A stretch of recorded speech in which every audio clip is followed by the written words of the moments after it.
normally when I'm sitting here at the beginning of the show, I always think of something witty and something really cool to say. But, me and Dr. Tom, before the show started, we're having a delightful conversation about, Vancouver and Kelowna, Canada, and the Great White North and everything. So I guess we could start with there. I mean, Raw took place in Vancouver. It was a great show. It was a great show, and I heard from a lot of the guys who were there. In fact, I heard there's a lot of interesting laws in Vancouver that can be stretched to the limit, so to speak. But what really interested me like on the speed Raw, limit?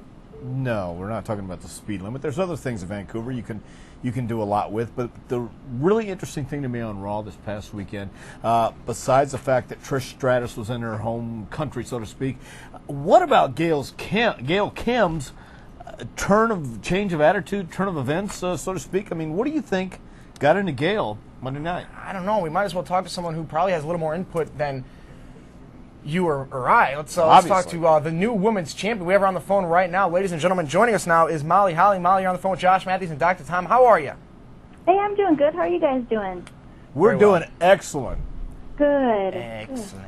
Yes. Molly, how does it feel to be the new women's champion? Oh, it feels awesome. Well, the question I want to ask you, I guess, first of all, is what is going on with Gail Kim, and how do you feel about the fact that her first match here in WWE, she wins the championship, she loses it to you, but then, as we saw Monday night, she obviously has a change of heart and wants to get a little bit rougher in World Wrestling Entertainment. Yeah, I was actually very surprised to see her turn on Trish. I had no idea that she had any hard feelings, and my only guess as far as the reason would be that Trish kicked her in the head with the chick kick and cost her, allowed me to win a match a couple of weeks ago. So maybe she's still mad about that, but I really have no idea. Some sort of resentment, I guess, kind of like the resentment that Dr. Tom had between each other. So, it's all crazy stuff going on, but we're going to take some phone calls. Phil's looking at me like I'm nuts. We're going to take some phone calls now. We got Allison on the phone from Toronto, so I'm sure she's a big Gail Kim, Trish Stratus fan. Allison, you're on the phone with the women's champion, Molly Holly. Go. Hi, Molly. Hello. Me and my cousin are really big fans, and we were wondering, now that the women's champion, who would you like to feud with? I'm sorry, what was your question? Who would you like to... You're the women's champion. Who would you like to feud with? Who would I like to feud with? Yeah. Oh, boy, that's a good question. Well, I guess the only person I've ever really even had a feud with has been Trish, so I guess my answer would be anybody but Trish.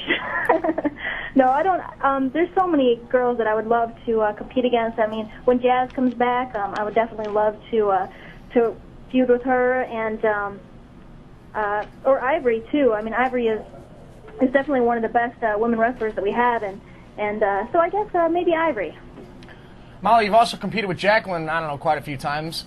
We've seen that match on Heat quite a few times. You guys are always yeah, we had a best of 7. They just didn't bill it that way, but yeah, we wrestled quite a lot. We're taking a look at you and Gail Kim in the ring right now. I mean, you guys, such competition right here. You were trained by Dean Malenko, correct? Dean was one of my most influential trainers, yes. And you recently made a few trips to OVW. How'd those go? Any competitors particularly that impressed you down there?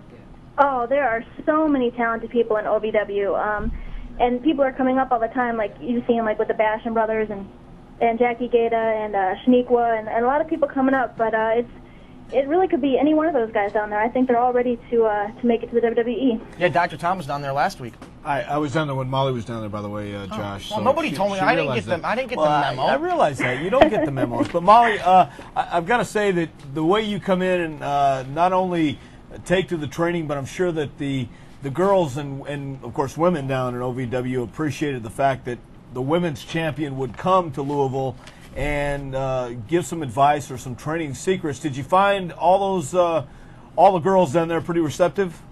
Oh, yeah, they were great. I mean, it's kind of motivational for me, too, to see people so close to accomplishing their dreams and have such a passion for wrestling. So it kind of renews my spirit going down there as well. Awesome. We got another phone call for you, Molly. We got Sarah calling from California. Sarah, you're on the phone with Molly, the women's champion. Go. Hey there. Hello. Hi, I wanted to know which one of your gimmicks has been your favorite since you've been to WWE. I would have to say my favorite is when I very first came in with Crash, when I had the blonde hair and pigtails and kind of doing a country bumpkin thing. I'd have to say I miss doing that the most. Hey, let me ask you something. You think there was some real animosity or jealousy between Crash and Spike Dudley? I don't know. What about with you and Crash? Me and Crash? Yeah. What, like kissing cousins? That could be. I'm just wondering. What the hell? No. Okay. Just wanted to know. I mean, Dr. Tom, you're always trying to get, the dirt on everything. It's great. I love it. Yeah, great. All right. Okay, good. Well, Molly, listen, thank you very much for joining us here, kicking things off on Bite This with the women's champion. Molly, we really appreciate you joining us on the telephone, and we're looking forward to seeing you on Raw this week. All right, you guys take care. Thanks, Have Molly. a good one. Okay. You know something else I was just thinking about that happened on Raw? No. What were you thinking about? Okay, this will last about that long, Josh. Shane O'Mac. Shane O'Mac returning for the second week in a row and confronting Eric Bischoff. Mm-hmm. And what about the fact that Shane wasn't going to leave the ring and finally got his match against Bischoff, but in the end, we saw Kane come back and destroy Shane O'Mac, and I'm not so sure that Shane's not still feeling the effects of that attack. Yeah, I mean, it was the same thing that Kane did to Shane's mother, and now Kane's doing it to Shane, and things are going to explode eventually. Well, here again is Mr. McMahon likes the fact that he could use a guy like Shane. Kane. Same Kane, Shane. Kind of works the same rhyme. Yeah. Sure does. The fact is that attacking Linda McMahon, now attacking Shane McMahon, I think that this is something Shane is going to want to settle, as well as Eric Bischoff. Wouldn't mind getting in the ring with Shane McMahon himself. Apparently not. We're going to get to all about Raw throughout the hour. We've got a big show here. Draws and Rey Mysterio will still join us, but joining us right now is a man who needs no introduction. Ladies and gentlemen, Diamond Dallas Page joining us via the telephone. If you have some phone calls for him, call us at 188-LIVE-WWE and DDP. How you doing, Josh Matthews and Dr. Tom? As usual, brother. I never had a bad day in my life. Very good. I've always had plenty of sore ones. Well, you know what? No bad ones. I have to tell you this. I talk to guys all the time and do some seminars and camps around the Northeast, and some of the guys start a little late trying to get in this business, and they always ask, am I too old? Am I pretty much past the point of making it? And I use you as the example of a guy who wouldn't take no for an answer and made it to the top of the business. And no matter what, you have to hand it to yourself for doing what you had to do and getting to the top, man. Hey, man, you're absolutely right. Can you guys hold 1 second? I have to let this guy in. On 1 second. Hold on 1 second here. Well, sure. We'll just talk amongst ourselves. You guys talk amongst yourselves yes, for a moment. No problem. So, Josh, listen. Dr. Tom, there's a thing here. So there's a question from somebody here. Yeah. Who is the host? This is Dr. Tom. Sure. But you notice what it still says here, though. What? Yeah, I don't. Yeah, we don't want to talk about that. It's Yeah, big, okay. huge. Yeah, show, sure. Why whatever. not, Phil? When are we going to get this changed here? When we have The top of the screen. Who anyway, knows what's going on? So but that's true. DDP started late in the wrestling business. And, Rico too, right? Rico did back. Too. Yes, very good. And speaking of, yeah, one of the things that I really I guess I must say preach about is that you're never too old. I mean, I'm doing this one-man inspirational show. I just did it at Howard Fine's studio, and I'm about to head out to, do it for the Naval. The guys all overseas. I leave for Japan. Actually, I leave this Saturday for Hawaii for 3 days, Guam for 3, and Japan for 4. Wow. And I'm sort of doing a tour to see the troops, do the autograph picture thing, but also I'm really speaking to them too and give some inspirational words. And it really does come down to it's never too late. And if you have the work ethic, the stick-to-itiveness, as I call it, and the tenacity not to say no for an answer, well, I'm living proof that anything's possible. You guys know I didn't get in the ring till I was 35 and a half. Wow. Yeah. Again, I think it's just a testament to, as you said, the work ethic and the determination, drive, and passion that you had. We saw you, I think it was last week, doing a commercial for a slam ball. How did that come about? Well, actually, I was at a slam ball. Show. Bruno, how are you, buddy? I'm just doing a radio interview. I'll be with you in a minute. I went there. Eric Pankowski is a friend of mine that I met out here in L.A., and it turns out he was a big fan. He actually had this. This guy's a 28-year-old executive. He had my shirt. He had my book. He had everything. And I'd done his show, which is one of the other shows he handles, the one where they ask the kids questions, Street Talk. or whatever, and I'd done that, and then he had told me about he was taking over Slam Ball, and if I wanted to come, I said, man, I love that game. So I went there, and I didn't realize, but Pat Croce, who used to own the 76ers, he's the guy who went from taping the 76ers ankles to being the general manager and part owner of the 76ers. That guy's got an unbelievable story. He was like a guy who I really looked up to, and I really wanted to meet him. And when I got to go see the guys playing at Slam Ball, there's Pat. Well, Pat owns the league. Yeah. So I was like, Pat, man, I've been dying to meet you. He goes, DDP. He knew exactly who I was. He goes, really? He goes, I got some messages from you, but every time I got back to you, it was too late. I said, well, now we're getting to see each other. So we started talking, and then he came over and interviewed me. And, you know, I like the game. I think it's a combination of, you know, wrestling to a certain degree, gymnastics, hockey, rugby, and basketball. You know, and they just asked me, and I went off about it because it's really an exhilarating thing to sit there and watch because these guys are really going at it.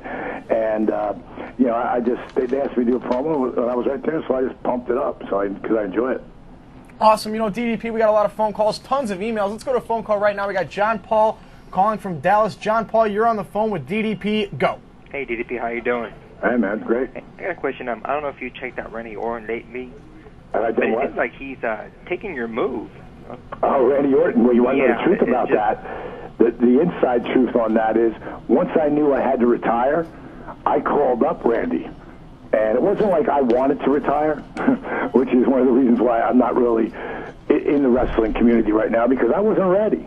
You know, I just turned the corner with my match that I had with Christian at WrestleMania, which was a great match, and didn't really have any hype on it at all when the people were in it big time. And I knew I was about to turn my whole career right where I wanted it to end up, wanted the WWE now. It was WWF then. But when I knew I was done, and Randy Orton is someone who I really respect in this business, I met him when he was at OVW, and I'd come walking up to meet him, and as I was talking to him, I looked at the guy next to him. I say, how you doing? I go, I'm Dallas Page. He goes, I know who you are, and it was his dad. And I'd known his dad for years. And Bob said, Dally, now I want you to do me a favor and take it, you know, look out for my boy. And when he came up to the WWF, I spent some time with him and got to know him. He's a real guy. He's got an incredible work ethic. He's incredibly talented. And he hurt his shoulder and he hurt his knee while he's just starting out. And I was one of the only guys who was doing yoga. Steve Regal is someone I got into doing it to help his body. And he wanted to know ways that could, you know, help him become more flexible. So I started doing yoga with him and showing him how he could lengthen his career. And I said, you know, Randy, all the guys here are really going to bust your chops over this. And he said, I don't care, as long as it gets me, you know, to where the next level is. And he showed me that, you know, he didn't care what people thought. He was just going to continue along his work ethic and be who he is. So when I retired, I called him up and I said, Randy, I said, I would really love to see you start using the diamond cutter. You know, he goes, you're kidding, really? I mean, it blew him away, you know. And I was like, bro, I'm not coming back. You know, I mean, a lot of guys retire and they come back. I can't. Because, you know, I was very fortunate in the last bump that I took, and it was me giving it to Bob Holly, giving him that bump off the top rope. I was very fortunate because I landed wrong. I should be a quadriplegic right now. And like I said, Randy, I thought was a guy who could really take that, you know, move on and really make him a star. And I believe that kid's had star quality from day one. You know, DDP, you mentioned that you can't come back. Can you explain to those of us who don't know what your condition is, and, you know, today, how are you feeling physically? Actually, I feel pretty good physically. My back gets tight up, you know, once in a while, and you know, and up to my neck. But you know, I do so much yoga that I keep ahead of the curve. And yoga, the first time I did it, I was, I'm not doing that crap. You know, I'm not doing that. I mean, that's for girls, you know. Man, once you get into it and you realize how it's all about core strength and how it strengthens your body, it's why I was able to do it. So, you know, continue and wrestle at the 46 and a half like I was, you know, in my 20s. I mean, if you look at me and Christian in WrestleMania, I'm not bumping any less to him or any slower than he is. And he's 27 then. I was 46 and a half. But what happened in the match with Bob Holly right after that, Bobby, he's snug out there in the ring, and so you just take it up 2 notches, you get snugger. And during the match, he had kicked me in the face, and he kicked me so hard I thought my head was going to spin around like The Exorcist. And then he clotheslined me, and I was out. I wasn't out cold, but I was out on my feet. I had no idea where I was. And I just said, Bobby, you got me. I got no idea where I am. And he just slammed me. I go, what do I do, man? He, 1, 2, he goes, kick out. And then he went to the top rope, and I realized where we were going. And I dove on the top rope to stop him, but I'm going to suplex him off the top rope. And I'm still a little on Queer Street, I was still, woozy. And I knew Bobby was giving me his body, so I had to take care of him. So that was all I was really thinking about as I climbed those ropes. And I got up to 1 foot on the top rope. My second foot was about to go to the top rope, and I went, I don't think so. So I'll do the second and third rope, picked him up. I laid him flat as hell. And, when we hit, I jackknifed. My feet flipped over my head and hit him, right in the groin, and that's how much I jackknifed myself. And I thought I broke my neck. I mean, I felt the bolts go through my hands, through them down my legs, and I was like, I was scared to death. And a few seconds later, my fingers started moving, my toes started moving, and I'm hearing him go, oh. And I'm like, what the hell is he bitching about? I know I landed him flat, And he goes, you okay? I go, yeah, you okay? He goes, yeah, let's just finish it. Bing, bang, boom, we finished it. And we went to the back, and I knew right away. It felt like Big Show had a hold of my neck with both hands, and he wasn't letting go. I knew it was a problem. And Bobby had come up to me, thanked me for the match, and apologized for kicking me in the face. And I said, don't worry about it. He goes, but I know I got you with that clothesline, because when I hit you with that clothesline, I thought I tore my bicep. And I'm looking at his bicep, and we all know they're huge, right? It looks like my thigh. And I see an imprint of my jaw in his arm. And before I could say anything, he goes, but you got me back. He goes, when you suplexed me off the top rope, your feet came around so fast and hit me in the dick so hard, I thought my dick was on fire. So, of course, we all popped on that. But, but what ended up coming out of it is my 3rd and 4th cervical were fused together, and that was something that was over time. And my 5th, 6th, and 7th, because of the jarring over the years, but that jar right there, it should have put me out, because they're pushed up against my wall. I would have had to have my 5th, 6th, and 7th fused. Now, Steve had his 5th and 6th. Many people have their 5th and 6th fused, but you got to remember, Steve Austin is 10 years younger than me. The rest of them were all younger than him.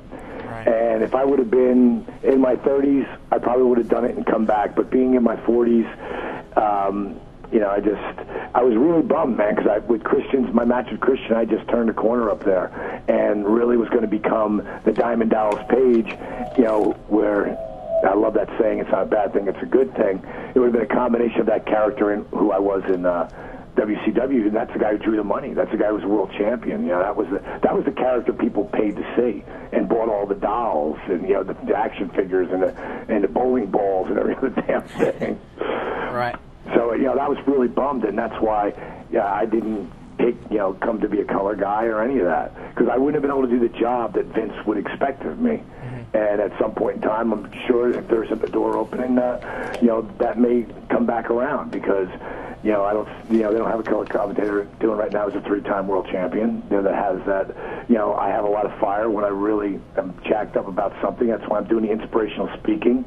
And that's another thing I wanted to do. I wanted to come out here because my wife, she had wanted to be an actress for the last 4 years, wanted to move to L.A., and I told her when I retire, and I really did it for my wife coming out here. And I'll tell you, it's made me, because I've gotten the same thing, got into the acting workshop. We go to Howard Fine's acting studio, who really everybody who's anybody goes to, and he's a great teacher. He's made me 5 times the actor I was, but also as a speaker, too, and really honing in on my speaking skills, in the inflection of my voice, believing in the stories, just living on stage. And I just did it for the first time, like I was telling you earlier, here at Howard Fine's studio, just as a warm-up for when I do go to do it at bases or at high schools. And, I always told the WWE, I told them, anytime you want me to go speak to a school, whether it's here in L.A. or wherever, or, go and represent the WWE on a tour or something, I would be more than happy to do that. I always said I would want to do that. And what does that cost them? Nothing. Just because I'm doing it anyway. I always like to, when I was asked to come on this show, I was like, of course, And if you have any questions for DDP, you can give us a call at 1-888-LIVE-WWE. We have a phone call right now. We have Aaron calling from OK City. That's that would be Oklahoma City. Yeah, I was doing my John Cena thing. Okay, deal? Yeah. Let Cena do his John Cena thing. Okay. Yeah. Aaron, you're on the phone with DDP. Go. Hey, DDP. What's up? It's all up, man. I'm up. You're up. Josh is up. Yes. Yeah, Josh is way up. Yeah. I'll quit picking on Josh now. Okay. Hey, thanks, Aaron. You want to come be the new co-host in the studio? Yeah, please. Yeah, that's what I want to do when I get older. No, you don't. Anyway, what's your question? Last year you were with Christian trying to make him like him. Yeah. How do you feel about his new People's Champ role? I think it's ironic. That's one thing, and I love it. I think Christian is one of the most talented guys in the business. There was a time when we were working together where I know, because I went through it myself, but I've watched so many guys go through it where they don't think they're ever going to get the opportunity, to be a main player. And I would always tell him, this is away from the TV and all that. I like me, you like me. That was just a real persona inside myself, and to me, I had to find a way to get away from that stalker thing as far as I could. But for Christian himself, I would always tell him, man, you are going to be a huge star in this business. Why? Because he's got the talent. He's got a great look. I love that he cut his hair. He reinvented himself all over again, and the guy's got heart. He grew up loving this business. He paid incredible amount of dues to get there, and like I say, I haven't really been watching the show because I'm still not ready to watch it on a full-time basis and really get into it. But I will watch from time to time, especially if I see a Christian, or I'll see Big Show, or I'll see Nash, or I'll catch John Cena. I think he's great, and the Hurricane, Sugar Shane Helms. There's certain guys that I still I take a real liking towards, and if I see them, I caught Randy once doing what he's now calling the RKO, but to everybody that will always be the Diamond Cutter. It's just like you can't change the name of the DDT. Right. Very nice. I don't care what you call it, even flow, whatever. It's the DDT. Right. Very good. You want to talk a little bit about Kimberly's role in the latest, is it SWAT? In what? Yeah, her latest, the movie. She did just a little spot in Seabiscuit. Seabiscuit, excuse me. She it was big budget picture, but she was a more of, I didn't say it was no speaking role in it. It was more of a stunt spot, and she lights up the camera though when they're in the whorehouse, and she was tequila shot girl because the jockey that they pick up, he drinks a shot out of her boobs. Okay. Lucky him. Yep. But for a few moments on screen, she lights it up, and it's just she's done a lot of stuff since she's been out here, and little piece work here and there, and independent stuff, and she's paying her dues, man. She didn't get here when she was 20 years old, and she's really doing well out here. So, and it's all about stick-to-itiveness, and not take no for an answer, Hey, DDP, now that you're out in L.A., why don't you throw your hat in and run for governor like Arnold Schwarzenegger and, little Arnold from Different Strokes? So, sort of like what Hollywood did when he went to be president. Yeah. I'm one of those guys who have never voted, mainly because I've never really seen any. I would have voted for Jesse Ventura because Jesse's what you see is what you get. But I've never really found anybody. Looking back on what Bush has done, people can like him or hate him, but now I would vote for him.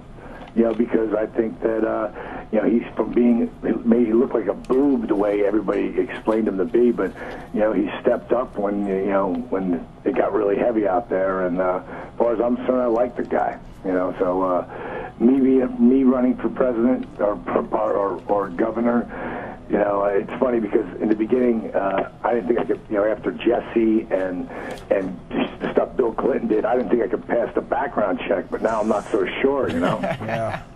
Well, listen, DDP, we really appreciate you taking out the time to join us here on Bite This Thursday afternoon. Love to have you back sometime.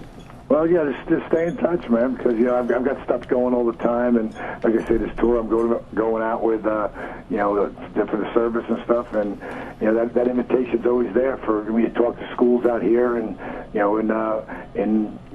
a representative for the WWE, I'm doing it anyway. Right. So, and I believe that Linda and Vince, they both have a real strong passion towards that. And Vince and I talked about that at length. And so you'll hear me doing some speaking here and there. And, there's a lot of things going to be happening for Dallas Page out there. So keep in touch, man. I love talking to you guys. Awesome, DDP. Thank you very much. We'll talk to you soon. Have a great day. Be safe. Always good to hear from DDP. Oh, no doubt about it. Yeah, great guest. Yeah, we got a phone call now. We got Josh calling from Orlando. Hey, that's my name. Josh, you're on the phone. What's going on? What's going on, Josh? Dr. Tom. Hello, Josh. How's it going, people? What's your question? Josh, I actually had a question for you. Okay. I wanted to know if you were ever going to get back in the ring after Tough. Come on, you could take Ray for the title. I know it. Come on, I'm Josh get Martin, Josh.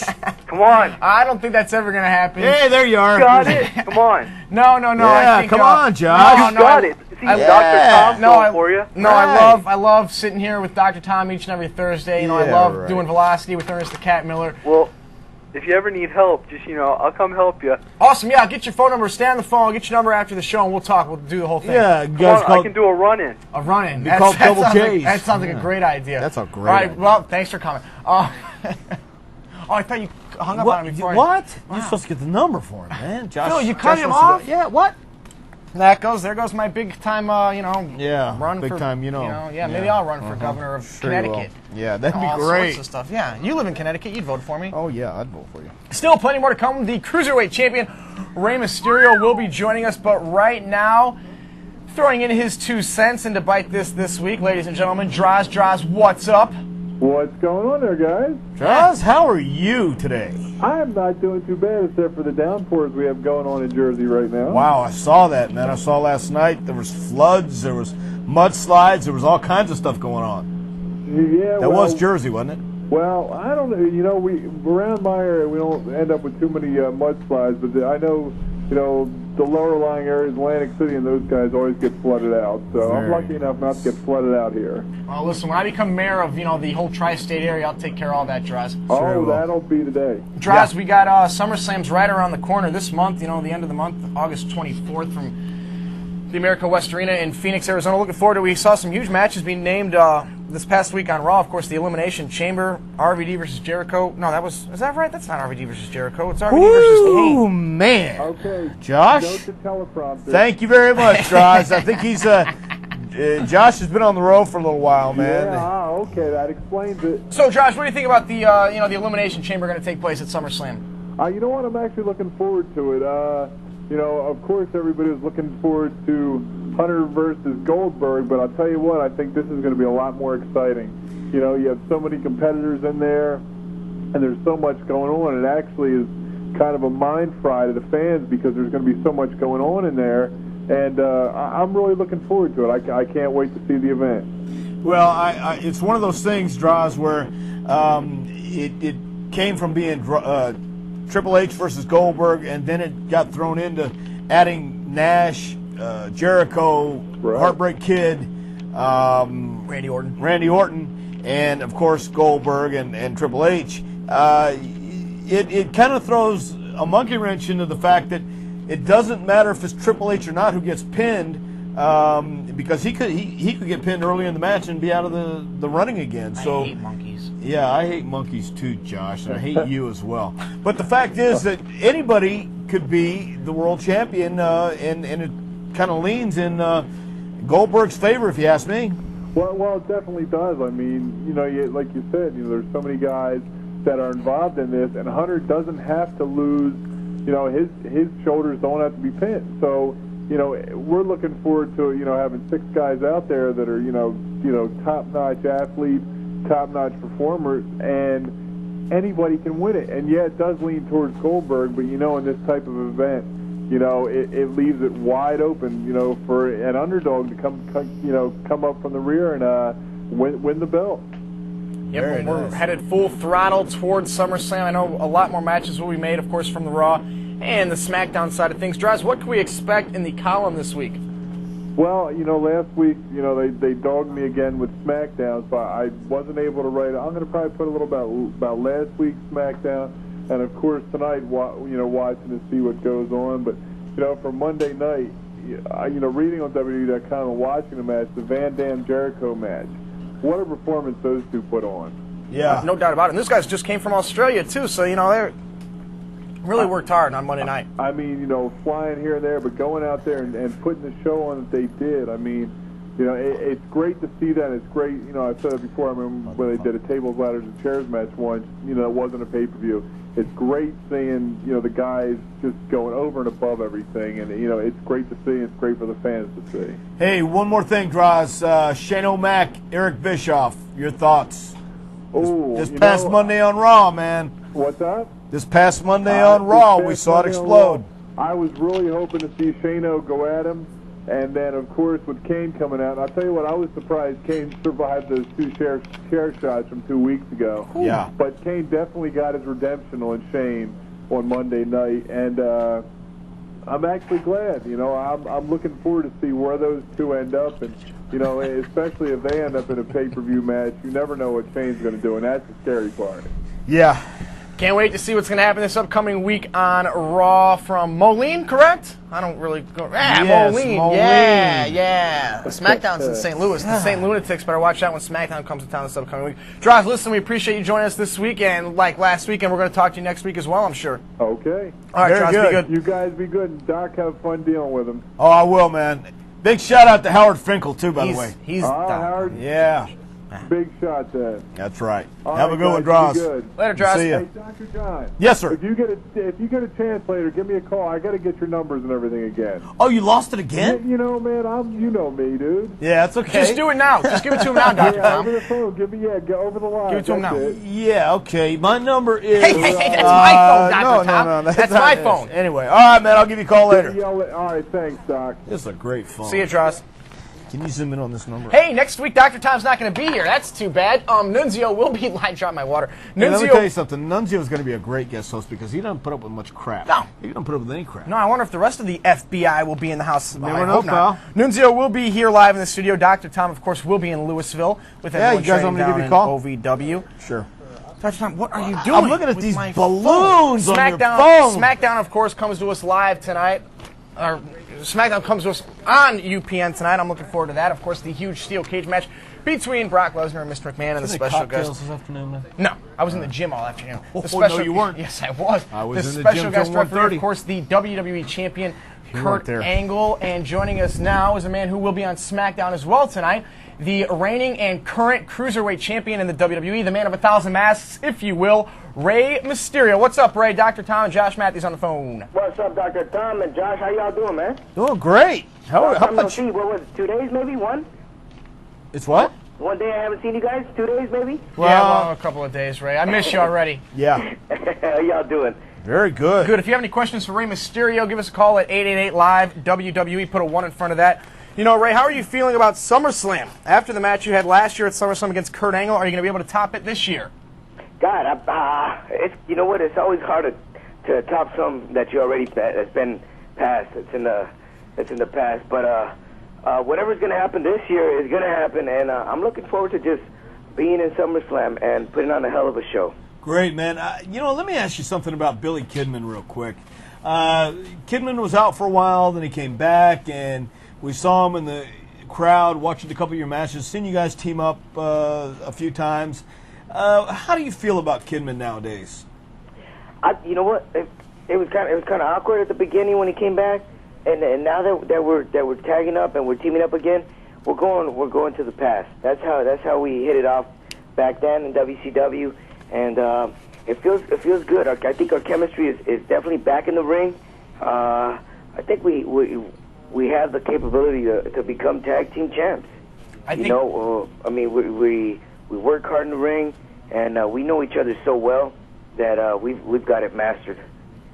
No doubt about it. And Ray, I think I thought, and I think everyone in Denver at Vengeance thought that you guys had the tag team titles won. I mean, it was at one point in the match you came so close to getting the pinfall that everyone in the arena just popped up, and I thought you guys had the titles, you know. But unfortunately, you know, that team of the self-proclaimed world's greatest tag team, they like to cheat a little bit. Right. But you know what? Like you said, it was a close call. I think that whole match in Denver was awesome. The vibe was there. The fans were definitely there. And hopefully we can kick some off like that in SummerSlam.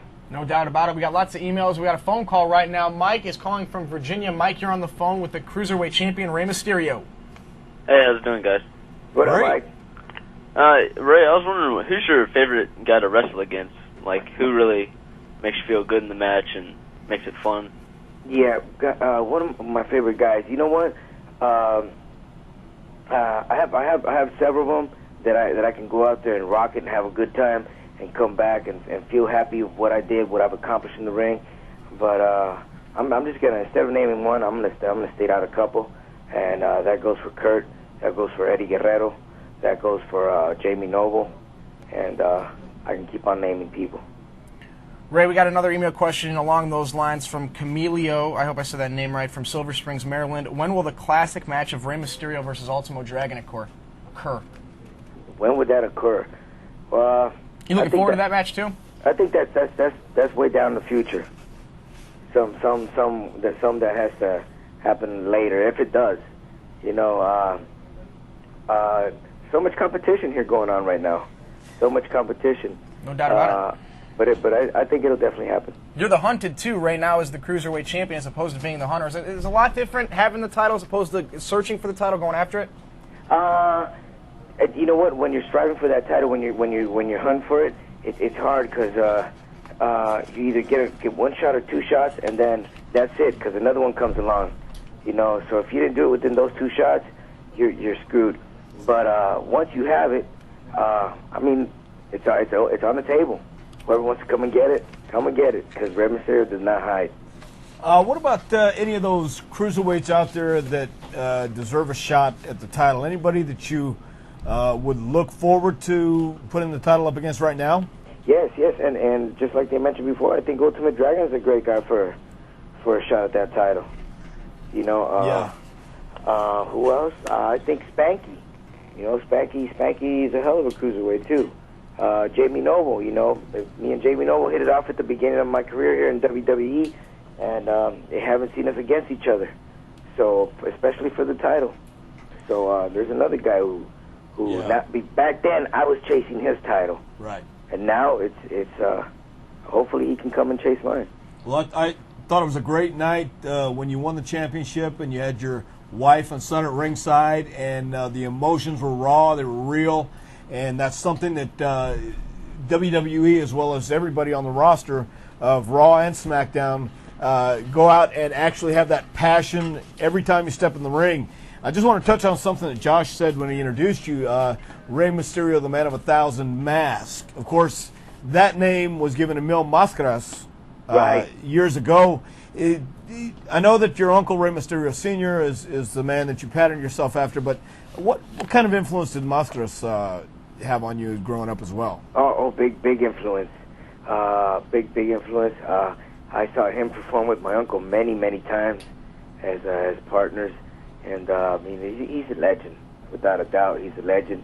He was probably one of the he was actually one of the first Mexican wrestlers to cross the border, to come over to the United States, to be part of WWE, to be part of Japan, and bring the style, bring the lucha libre style all over across the world.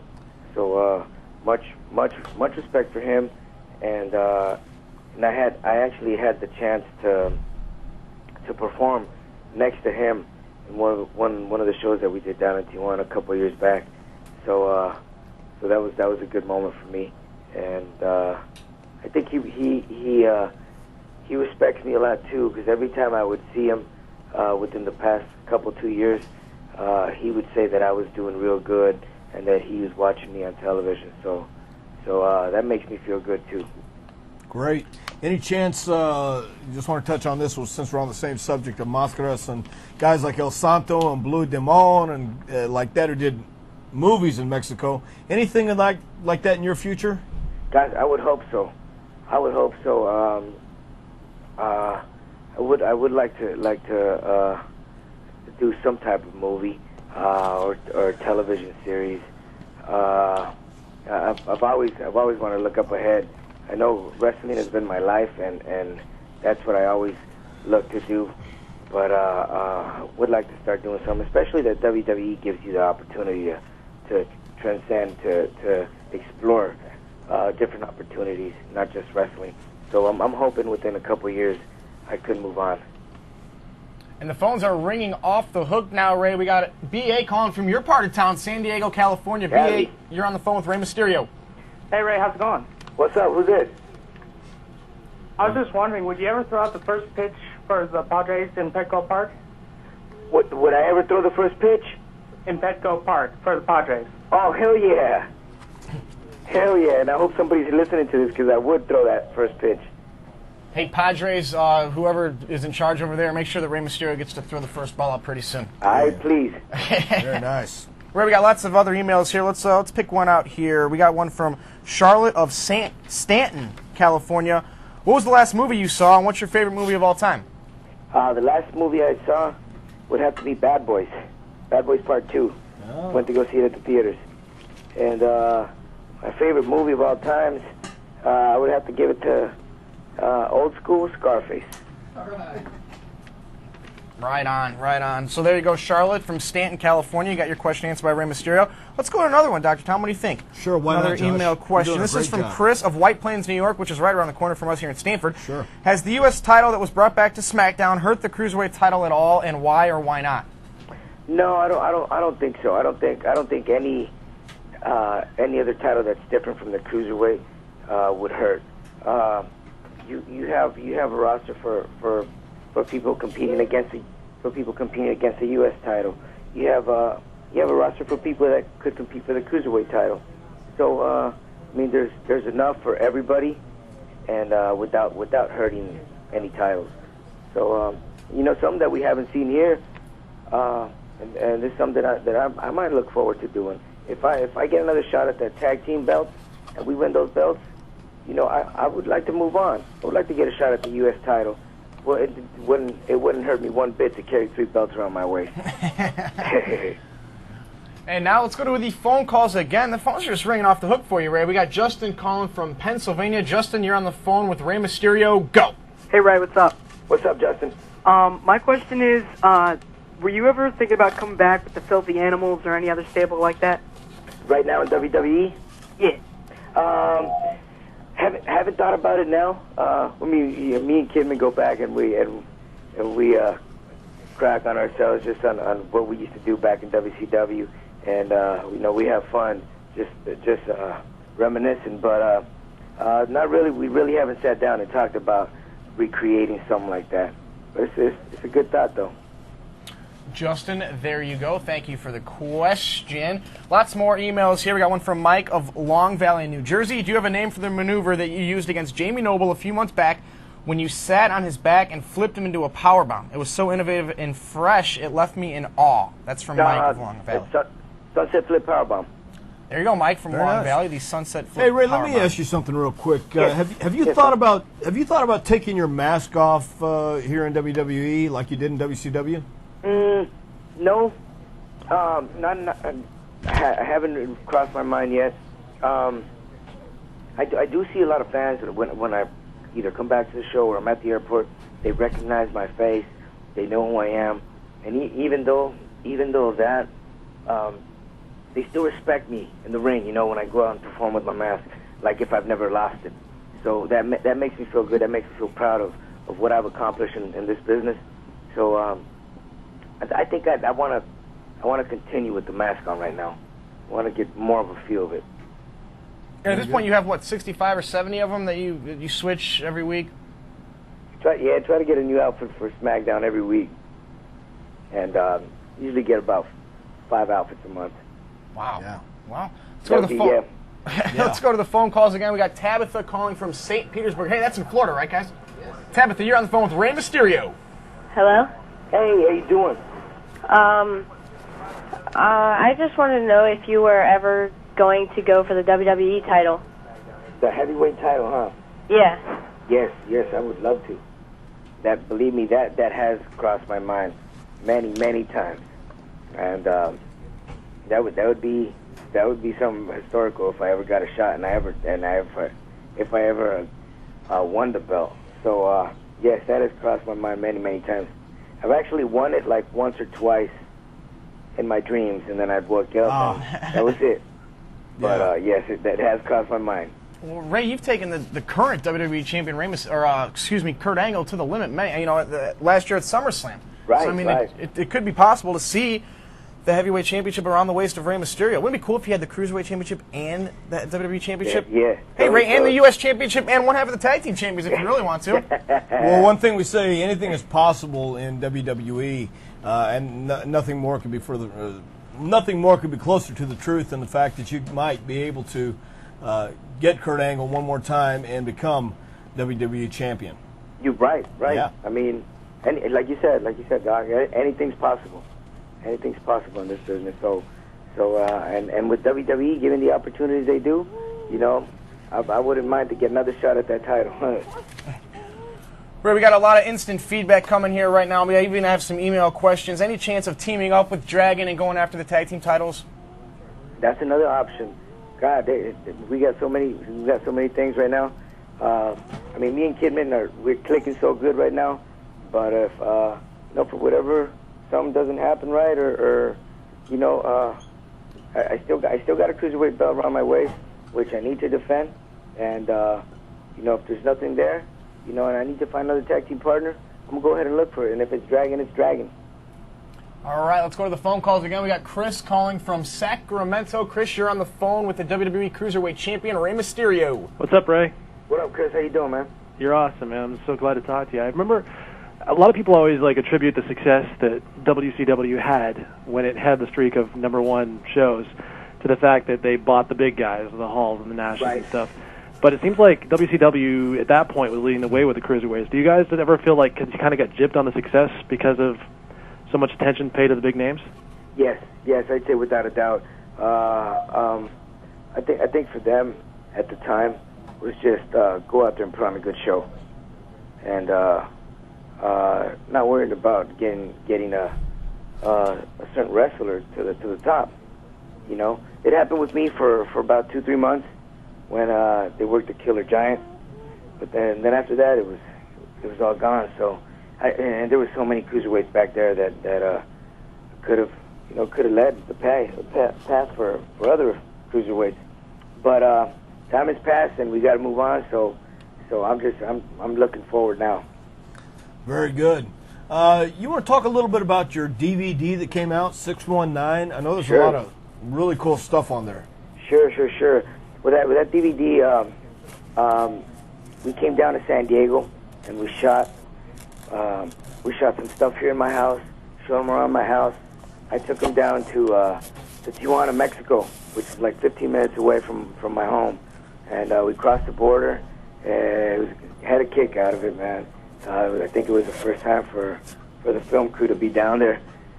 And I took them down to where I performed for the very first time, which is the Auditorium of Tijuana. And right next to that, there's a gym, which is where I took my first footsteps in the ring, and where I trained for 7-8 years. And we shot some stuff there. I took them down to a place where we used to go after each show Friday night. We used to go have some tacos at a taco stand. Nowhere to sit down. You got to eat them standing up, and you got to yell your order out. Yeah. So they had a blast. We came back across and shot some stuff here in San Diego too. But I thought it was a real good video. It turned out great. I think I got across what I wanted to show. What I wanted to let the people know. And I've had a lot of good feedback from the fans too, which is really great. Hopefully we can come out with a part 2. Yeah, I saw Rey Mysterio 619, available now in Shop Zone, in stores all over the place. It's a great DVD. For those of you who haven't seen it, make sure you pick it up.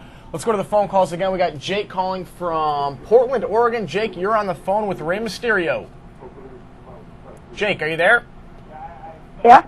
Jake, you're on the phone with Ray. What's your question, buddy? I was just wondering where you moved up. Okay. What's that? What you said, Jake? I was just wondering where you learned all the cool moves. You were wondering what? Oh, where you learned all your cool moves, Ray? That's his question. Oh, where do I learn all my cool moves? You know what, Jake? I create them myself, man. That's how I do my stuff in the ring. I create my moves, and once you see them, they're seen for the very first time. Jay, thanks, buddy, for the question. Rey Mysterio, thank you for joining us on Bite This Thursday afternoon. We really appreciate it. We know you got a match on SmackDown tonight. We're looking forward to seeing that as well. But, Ray, thanks again for joining us on this Thursday afternoon. Hey, thank you, Josh, and thank you, Doc. You bet, man. Be safe. See ya. By Ray, if that was, of course, the WWE Cruiserweight Champion, Rey Mysterio. He'll be in action tonight on SmackDown against Charlie Haas. And, Dr. Tom, SmackDown is just jam-packed like it is every single week. Well, it should be jam-packed. Again, when you have the Cruiserweight Champion, the caliber of Rey Mysterio, who never disappoints when he gets in the ring, always gives the 100% passion and dedication, and it's something to watch tonight. I'm sure Charlie Haas is in for a hell of a match on SmackDown. No doubt about it. And, of course, Zach Allen will be looking for his first ever singles competition victory as he battles... Oh, that's true, Phil. He's never won a singles match, Phil. He won a tag team match. Don't question. He hasn't won a singles match in WWE. We're Listen, on the man, air. Josh does his research. I most certainly do. Right. And he'll be taking on Slept Nunzio, till 1/3 of the FBI. A Vengeance rematch, Chris Benoit versus Eddie Guerrero. This one is non-title. And another Vengeance rematch, of course, last week John Cena challenged The Undertaker, and The Undertaker quickly accepted that match. Will take place tonight from SmackDown. And You think John Cena can beat The Undertaker tonight? I don't know. I mean, he came so close at Vengeance. I've seen a lot of guys try, and I've seen a lot of guys go down, man. Right, I like Cena, but I don't see it happening. Close only counts in hand grenades and horseshoes. And close only counts when you get out of here. But anyway, the match I'm looking forward to tonight is Brock Lesnar taking on Mr. McMahon in a cage match. This is something that I'm thinking that Mr. McMahon obviously had in his mind, because when he obviously wants to have, because he has Kurt Angle as a special guest referee tonight. I don't understand that, Dr. Tom. I don't understand Brock a lot of Lesnar and things. Kurt Angle are good friends. I mean, why would Mr. McMahon, there I am, why would Mr. McMahon, A, want to take on Brock Lesnar inside the unforgiving confines of a steel cage, and B, why would he make Kurt Angle the special guest referee? One thing I know about Mr. McMahon is he has something up his sleeve all the time. He never goes into a match, he never goes into a situation without taking a calculated risk. Not just a risk, a calculated risk. Well, make sure you tune into SmackDown tonight, and if you're in New York, be sure to check it out this Saturday beginning at 8 p.m. because for some reason SmackDown's preempted by preseason NFL football. I'm sure they're going to do a huge number. Oh, yeah. Anyway, don't forget next week right here in the studio will be myself as usual. Dr. Tom is going to Louisville, so Nunzio of the FBI will be joining me in the studio. Yeah, I'm going to have a talk with Nunzio before he comes in next week, and I'm going to fill him in on a few things that you've been saying. I love Nunzio, and I haven't said anything. Maybe I'll bad see if about him. Stamboli and Palumbo can stand behind him the whole time. Do you think the entire FBI is going to come here? Hey, that'd be great, wouldn't it? No, it would be a little nerve-wracking, I Why? think. Once again, we'd like to give a big shout-out to the Fink. I'm sure he's watching the show, and I'm sure he's got plenty of things to say to Dr. Tom about this whole train Fink, wreck I'm going to of be a upstairs in just a minute, and I'm going to get all your comments. All right, so everyone looking forward to that. And next week, Taz will be back with his Tales from the Hook. Somebody's walkie-talkie's going off in the background. Who cares? So, Tales from the Hook next week. We're going to leave you now with, as we head into SummerSlam in just a few weeks, we're going to leave you now with a clip from SummerSlam of last year. This is Rey Mysterio taking on Kurt Angle in what was a great match.